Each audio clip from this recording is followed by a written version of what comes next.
Good morning. Today on Spotlight, we go on the front lines to look at public education in Michigan from those in the school trenches. What do they need to make Michigan a top 10 education state, and are we on the right track? Our guests, Robert McCann, Executive Director, K-12 Alliance of Michigan, and Eric Edoff, Superintendent, Lance Cruz School System, and President of the K-12 Alliance. And later on our Sunday morning program, we'll reveal the latest New Year's resolution searches and tips from Google expert Marley McAlilly. It's Sunday, January the 8th. I'm Chuck Stokes, and this is Spotlight. Gentlemen, welcome to Spotlight. Bob McCann, I'm going to start with you. Last year, under the Whitmer administration and that legislature, you received more money for public schools than any recent governor and any recent legislature. So what's top of mind? What's tops your wish list, if I can get it off my lips, for 2023? We got to keep the progress going, Chuck. I think we've taken some significant steps forward in the last year in terms of where we're at budget-wise as a state and how we prioritize public education. I think for years, we allowed ourselves to fall behind where we needed to be in terms of funding our schools and ultimately funding our students. But coming out of the pandemic, we knew that there were real needs to help a lot of students recover. And that recovery wasn't going to be a one-size-fits-all kind of approach. We needed to tailor recovery programs to what any individual student needed, whether that was reading help, tutoring, emotional support. We knew a lot was on the table in terms of student need. And thankfully, the governor and the legislature put together a budget combined with a lot of the federal relief money that came into Michigan to support our programs, and has really allowed schools to implement some significant help for these students as we try to get them back on track. Sure. Superintendent Edoff, you're on the front lines there in one of the largest school systems for this region. Do you agree with Bob McCann that thank you very much for what you guys issued out last year, but we're still behind the 8 ball in terms of what we need to become a top 10 education state and keep your foot on the throttle? Absolutely. I think that progress has been made and we're moving in the right direction, but sustainability is something that we need to be concerned about going forward. A lot of the one-time funds that were a benefit of so many of the challenges during the pandemic have seeded a lot of great programs for kids and for families in many districts in Metro Detroit. But those programs will not be sustainable unless long-term funding solutions and long-term policy solutions remain in place for us to continue to show progress to support students. So where will the money come from, and do you think that the public has the appetite for you to tap into their pockets some more to come up with more money? And we just saw the results of the November election. You now have a Democratic trifecta. Do you think that's going to aid you, or is that going to be an obstacle? And is there a message in this Democratic trifecta from the people? You know, I think people vote for very personal issues. I think people have a lot of different reasons why they feel strongly about who their leaders are and what they're doing for them. I think it's issues hit very close to home, and I think public schools are one of those issues. I think that, you know, if you look at how people feel about their local public schools, they're very supportive of them and overall very satisfied with what their students receive and the product that their students get from year to year.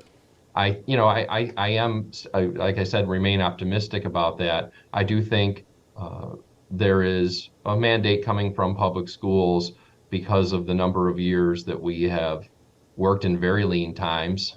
Unfortunately, we sort of learned how to work in a lean environment, and we had negative effects on our kids and our families because of that.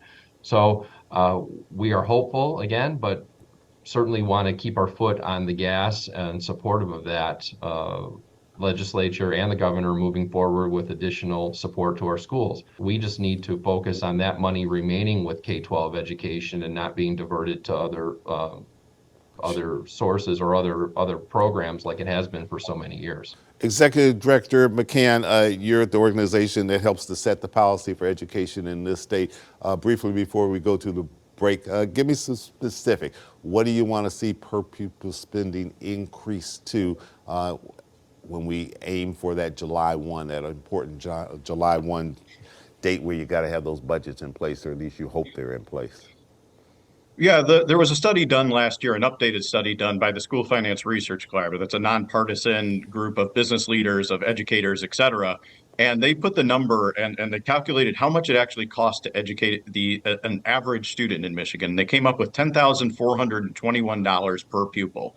Last year, the budget that was signed, while progress was made in it, we signed a budget that had $9,150 per pupil allocated. So that means we still have a big gap that we're facing as schools in terms of what the state allocates for the school versus what the state's real needs, versus what the school's real needs are in terms of spending on a student. So we still have room to grow. But like Eric was saying, the first thing we need to do is make sure the money that's in the system already is being spent appropriately. And that means both keeping school aid money in the classroom. Like Eric was saying, our legislature loves diverting money out of the school aid fund to pay for other programs. Last year was almost $1 billion was taken out of that fund and spent elsewhere. We have to stop that, and we have to start spending the money wisely, meaning let's come up with a better funding formula that meets the actual costs that schools are facing, rather than utilizing this decades-old spending program that was put in place in the 90s and really just doesn't meet the needs of our schools anymore. So we can make progress in both of those things. We're not necessarily talking about new taxes or anything like that. We're talking about better spending of existing dollars. All right, we need to take a quick little pause for the cause. We'll come right back and talk about some other specifics that you're aiming for and how you will sort of galvanize the troops out there to work on your behalf. We'll be right back. Stay with us.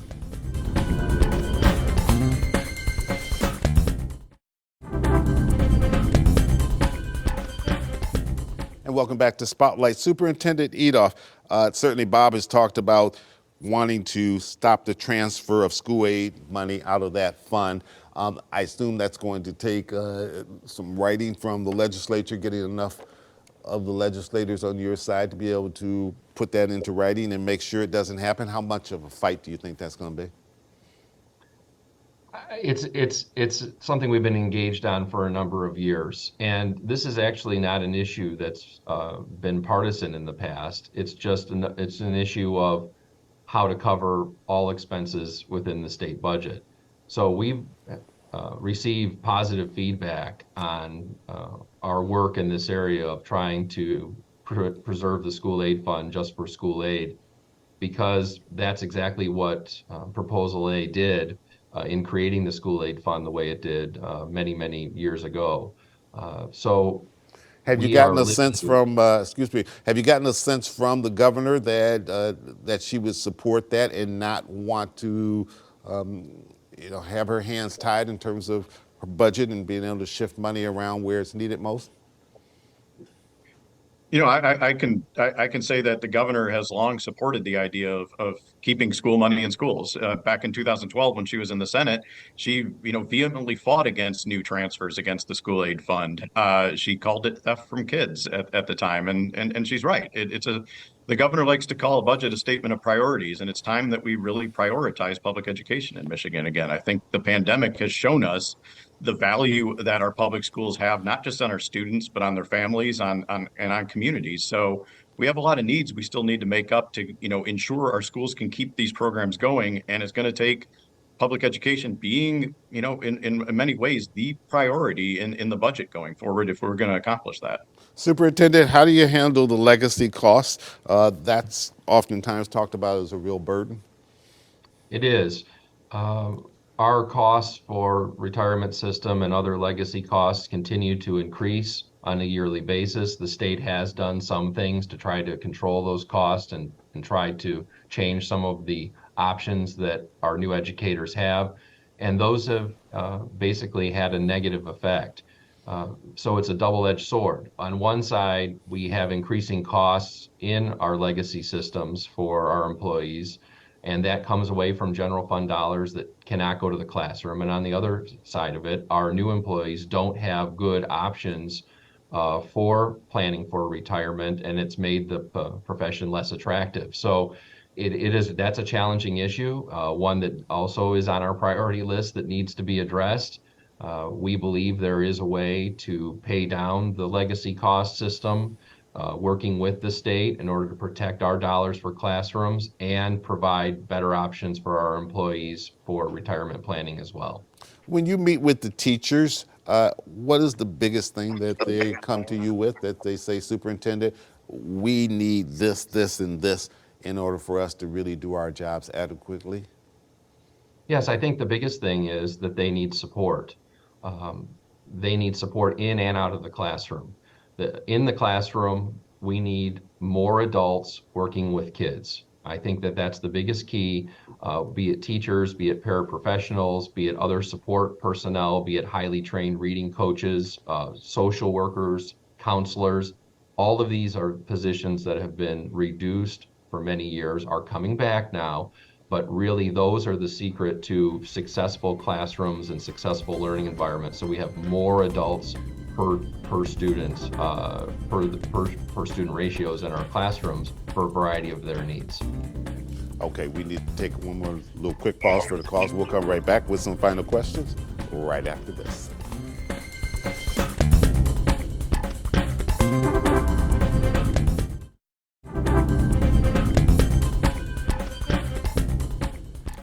Bob McCann, the governor, is coming up on her State of the State address on the 25th. I would imagine either directly or indirectly, you're trying to get in her ear to have her talk about specific things in dealing with education. What would you like to hear from the governor while she has that very captivating audience? Yeah, I mean, certainly the governor understands that public education is, more than just putting money in classrooms. It's about creating a system in Michigan in which employers want to come here because families want to live here, their employees want to live here. We're creating a system in which our public education system can be an economic driver in a sense, and the governor understands that very well. So we are certainly hoping she talks about, education as being a priority of her second administration, not just in terms of investing in it, although we need that. We need to start taking a look at some of the policies that have been enacted in the last 10 years and start asking questions of, are they actually helping kids? So I think if we can focus on continuing to invest in classrooms and taking a better look at the policies that we both need to support our kids and the policies that are holding us back, I think we're going to be in good shape. Superintendent, you also wear the hat as president of the Alliance for this year. But you also have to deal with school boards, which have become pretty controversial these days. If you could send a message to your school board as well as others across the state, what would it be? It's key and critical that superintendents and boards work together to resolve differences that they might have with a focus on what's most important, and that's kids and learning in classrooms. So should they stick to policy and stop thinking as though they know more than those who were trained to educate our kids? Well, I think board members bring a diversity of views that can broaden arguments and do bring community input into schools, which is important. So I think that there's definitely a role for that. I think it's an important role. It's just one that needs to become collaborative, and that comes through trust and relationship building, which is a really critical piece to working superintendent school board relationships. Bob McCann, how do you address declining enrollments, and what are you going to do about that? Yeah, there's no question that, Michigan continues to have population changes, and that creates issues in every school district as enrollment declines, students shift to other districts. Schools of choice obviously plays a role in that. So I think, we're continuing to grapple with, the future of what public education looks like in Michigan. Is there room for, consolidation talks? Sure. But that has to be done smartly and in the right way. But I think for the time being, the reality that we try to portray is that when a school district loses, or any even school building loses 10 students, that means they're getting 10 per pupil allotments from the state less, which is, around $100,000, but their costs aren't really going down. That's not enough student drop to lower the cost that a school faces. So we work with the legislature to better understand that reality that, while we may be dealing with enrollment drops, that doesn't directly translate to a reduction in school costs, and we need to address that in our budgets because otherwise we're just hurting students in the process. Superintendent, I'll give you the last word. This governor so far has a perfect record on getting her budgets passed and passed on time. How important is the business community in keeping pressure on in terms of education and trying to make us a top 10 education state, which we have not reached yet, but everybody says that's the goal? I think it's very important that the business community is involved. They are directly on the front lines of what they need to grow and sustain their businesses and the needs that they need from an educated workforce. So I think that that's very important, and the timeliness of the budget being completed before in the May-June timeframe is critical for us as well, for planning for next school year, for planning on a schedule that is sustainable for us to maintain, hire, and have a workforce that's ready for us to work in the fall. So both, yes, the timeliness of budget is very important for us and has been helpful, and we would hope for it to be on time or early this year. And I think the business community has a big role to play in that. All right. Bob McCann, Eric Edoff, thanks so much for joining us. High up in 2023, and we will stay in touch with you and invite you back, if not once, several more times before this school year is over with. Thank you. Thank you, Chuck. Appreciate it. All right, thank you. Always a pleasure talking with you. And when we come back, we'll turn our attention to New Year's resolutions, and we'll get some advice from a Google expert. Stay with us.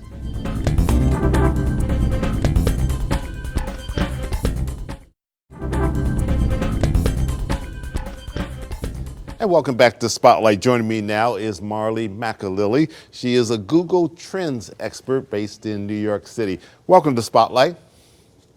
Thank you so much for having me, Chuck. Okay, Ms. McAlilly, at the beginning of every year, everybody wants to come up with some kind of New Year's resolution. But do most people stick to their resolutions? It's hard to tell. I mean, it really depends on the individual, whether they're setting reminders for themselves, whether they're holding themselves accountable. But we have some really great tools with Google that can help you stay on track to meet those New Year's resolutions. So some of those include Google Assistant. So that's one great way that you can help set a routine. For example, if you have like to-do lists or schedules every morning, you can say, hey, Google, good morning, and it'll tell you the weather, the news, and play music, and then read out your schedule so you can make sure that you're keeping up with those to-dos. What's the biggest trend? Because we're constantly hearing people with the little phrase, can I change, or how can I be better? Yeah, so when it comes to New Year's resolutions, we're seeing a lot of interest in people improving their mental health. So, year to year, we normally see people trying to figure out ways that they can be healthy, whether that's eating better or exercising more. But this year, we actually saw mental health come in first, which is really interesting to see that, people are talking about it more, looking for ways that they can improve their mental health or start on a mental health journey. And it's interesting because, the past couple of years have definitely taken a toll, I know, on a lot of people's mental health. So a lot of people are looking for ways. Yeah, the pandemic. So a lot of people are looking for ways that they can improve upon that this year. I think one of the things I saw in your research, though, was that the improving mental health was something that was high ranking among Generation Z, but not necessarily high ranking among older Americans, where they were more concerned about their financial pocket. Yes, finances were also a huge trend this past month when it comes to New Year's resolutions and habits to either improve or to limit and break. So we saw spending money being one of the biggest habits that people are trying to limit. And then when it came to New Year's resolutions, we saw lots of categories around finance, career, work. So saving money is definitely top of mind for many folks this year. We also have some great tools to help you save money, whether that's on cutting back on expenses like shopping or spending less on flights and travel. We've seen a lot of uptick in flight prices over the past year. So if you're planning on taking any trips, you can use Google Flights to help track flight prices and make sure that you're spending as little as possible for any flights that you're planning to take. And when it comes to buying things, shopping, if you're anything like me, sometimes I can jump the gun and just buy something very quickly. But with Google Shopping, you can actually compare prices across the internet and see deals side by side to make sure that you're getting the lowest price available. With Gen Z, and they tend to move around quite a little bit between jobs, are you seeing that as a sign of the times and maybe positive in the sense that they're so concerned about their mental health that they don't want to stay at one particular workplace and one particular job if they aren't satisfied, and part of their satisfaction and the positiveness of their mental health is, after a few years, moving on to that next job, that next opportunity to make sure that they are staying mentally healthy? Yes, that is a really good point. And especially with the onset of the pandemic, a lot of people turning to work from home, a lot of people saw how that improved their flexibility, improved their mental health, not having to go into the office 5 times a week. So we're seeing a lot of people searching for working from home jobs in particular. So that's something we're definitely seeing an increase. Also for people who are older in age and maybe have families, that's a huge, huge thing to weigh and consider when looking for jobs, is whether you can, manage childcare at home. And sometimes working from home or having a hybrid work schedule makes it easier to do that. So yeah, lots of people searching across the board when it comes to different types of jobs in the new year. What are some good tips to being able to save money?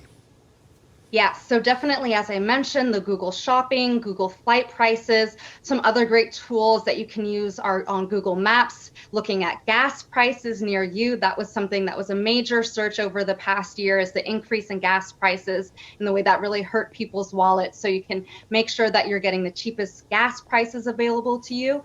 And then if you are looking for a new job, for example, and looking to make more money perhaps in that realm, you can use Google search to find jobs near you or jobs in a different location, and you're able to filter by a bunch of different categories. So let's say you're looking to maybe now pivot to a work from home job, you can make sure that you're searching just from working from home jobs, or if you're searching for a job with a specific experience level, you can do that as well. So those are some really great tips. So the bottom line is you don't have to do it all by yourself with these goals, that Google's giving you lots of help and advice and tips, and all you have to do is access it. Marley McAlilly, thank you for joining us from the Big Apple there in New York City, and we appreciate all the information, and we will stay in touch. Thanks so much for having me, and Happy New Year. And Happy New Year to you as well. I'm Chuck Stokes. We'll be back next week with more newsmakers in the spotlight. We hope you have a great week.